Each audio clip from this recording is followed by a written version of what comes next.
was early March when an electronic greeting card dropped into my mailbox.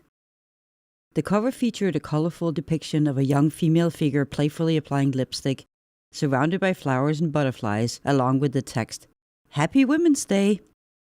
To be honest, I was a bit baffled. The following day, another e-card arrived, this one featuring a photo of a hot pink box filled with matching tulips. This second card also wished me Happy Women's Day, helpfully adding the date March 8th. Only then did I realize that International Women's Day, celebrated worldwide on March 8th, seemed to be emerging as an occasion for private rituals involving greetings, gifts, and flowers, much like Mother's Day.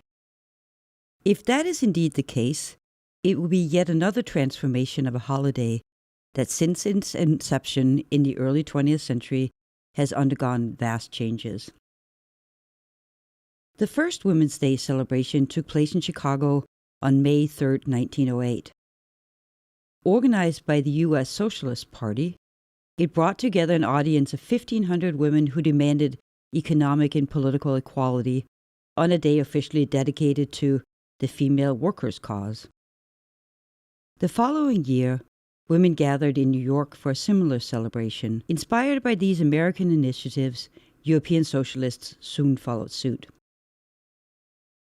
At the International Women's Conference, which preceded the general meeting of the Socialist Second International in Copenhagen in August of 1910, leading German socialists Louise Sitz and Claire Zetkin proposed the establishment of an annual International Women's Day as a strategy to promote equal rights, including suffrage for women.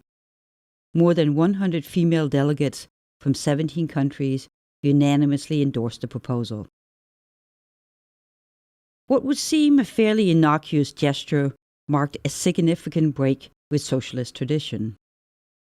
Though ideologically committed to human equality, socialists had long argued that women's liberation would only materialize under socialism, and the only way for working-class women to improve their lot in life was to join working-class men in their struggle. Feminism was seen as a cause for middle and upper-class women with their own class interests in mind. Yet fearful that the feminist demand for female suffrage might attract too many working-class women, socialist leaders decided to embrace it. Still, they insisted that the vote was a means to an end, not an end in itself. On March 18, 1911, on the 40th anniversary of the Paris Commune, International Women's Day was marked for the first time. More than 1 million Austrian, German, Swiss, Polish, Dutch, and Danish women took part in marches and meetings. The Austrian-Hungarian Empire alone witnessed more than 300 demonstrations. In the following years, similar events spread across the European continent.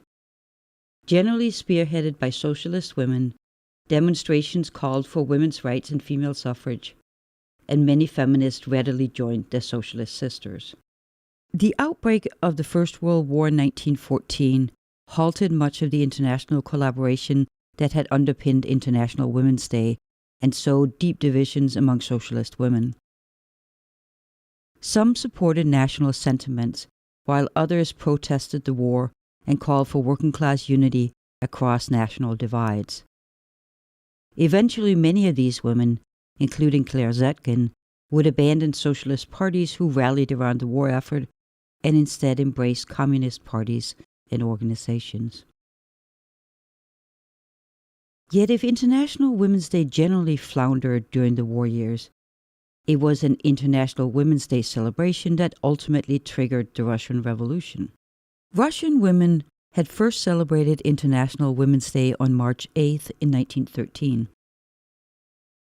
4 years later, on March 8th of 1917, working-class women in St. Petersburg, exasperated by rising food prices and rapidly deteriorating living conditions, led a demonstration calling for an end to war and political autocracy. Once unleashed, their cries for bread and peace could not be quelled. By March 12th, Tsar Nicholas II was forced to abdicate. The events of 1917 in Russia ended up setting the date for the celebration of International Women's Day, not only in Russia, but across the rest of Europe.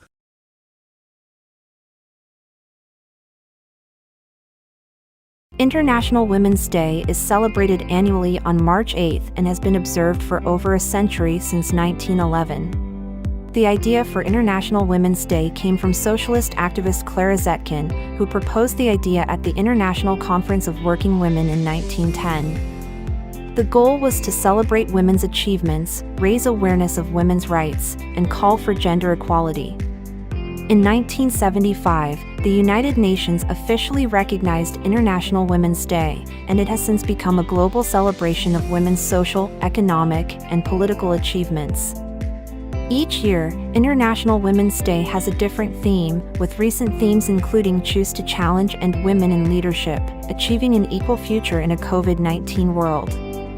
Today, March 8th, 2023, International Women's Day is celebrated in over 100 countries and continues to inspire and empower women around the world.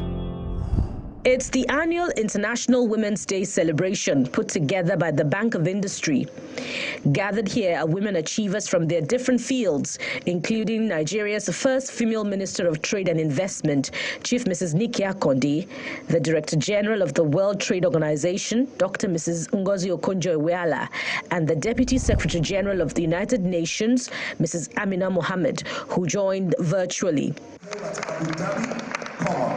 This year's theme, Embrace Equity, tugs at the heart of issues that enhance gender inequalities, including lack of education, poverty, and lack of finance for entrepreneurship. The chief host of the event and Nigeria's Minister of State for Trade sets the tone for the occasion. We must foster the right conditions and capacities for every woman everywhere to realize her full economic potentials. At the policy level, we must ensure that trade policy works for women, including ensuring that public procurement also works for women, given the important role women play in the economy. At a women's forum as this, it is important for women to challenge self-imposed stereotypes. We eagerly look forward to when we shall have the first female Senate president, or first female president in Nigeria. Woman don't suffer, lower everybody.